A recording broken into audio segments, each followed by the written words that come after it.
Let's have a look at part B now. So how can you determine how large the loss in efficiency is due to adverse selection? Okay, what's the intuition here?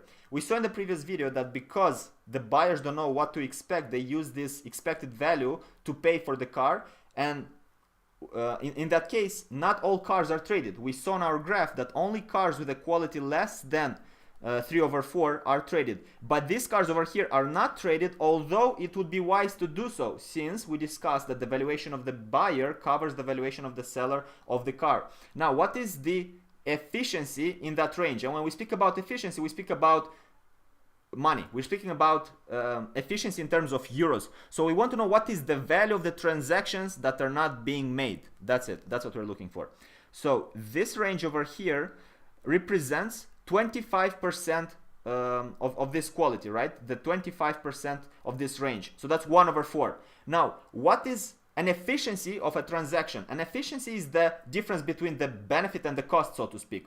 So when we make a transaction, we can see that if the transaction holds, then the buyer is paying 300 euros more than what the seller is requiring, right? So this 300 is a benefit for the seller. And since the seller and the buyers are the entities in this market, whoever gains from a transaction is a benefit, is efficient. So for the seller, he has a positive of 300 euros per transaction. Now, for those 300 euros, let's see how much he is missing by not selling those cars. We have 1,000 buyers and 1,000 sellers, meaning we have 1,000 potential sales, 1,000 potential transactions. So what is the range? What is the range in terms of transactions over here? Well, since we have that the quality worth 1/4 of this range is not being transacted, 1/4 out of 1,000 possible sales, right?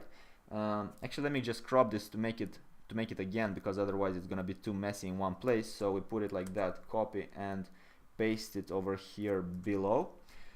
We will have the range of 1/4 in terms of the quality. So 1/4 out of 1,000 possible transactions, right? 1,000 possible transactions, meaning that we're missing on 250 transactions.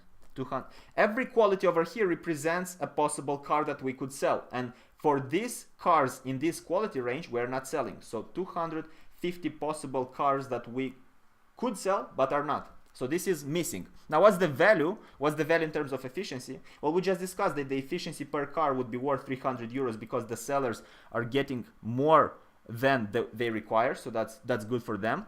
250 times 300, if we work out the math over here, that would be efficiency worth of 75,000 euros, and this is not happening because of this information asymmetry. So that is the loss in efficiency. Hope this all makes sense, and we are done.